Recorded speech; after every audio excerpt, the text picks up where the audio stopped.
Газди на фирми и натаму си играат со лебот на своите вработени. Праксата за злоупотреба на државната помош и натаму продолжува. Близу 800 вработени останале без денар, откако 245 работодавачи земале пари од државата за исплата на плати, но парите си ги ставале в джеп. Првичната бројка била 596 газди кои земале помош, но со пресекот на последниот ден од годината бројката на газди злоупотребувачи се преполовила. Од УЈП вела дека овие фирми биле опоменети и во рок од 7 дена треба да ги исплатат платите, пошто следува и присилна наплата. За вкупно 125 компании кои од март до декември ги злоупотребиле добиените пари од државата, поднесени се и кривични пријави. Постојат се уште работодавачи кои што покрај сите овие јавни, транспарентни наши објави, секако дека продолжуваат да го злоупотребуваат системот.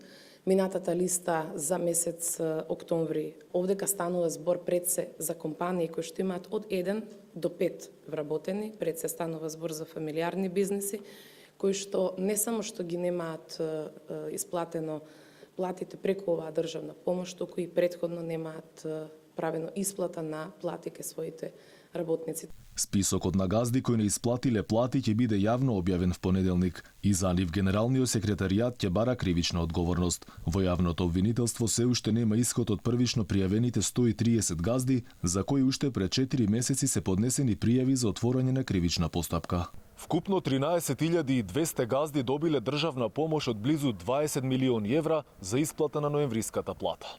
Оваа мерка ќе трае и за декемвриската плата за оние фирми кои имале намалени приходи.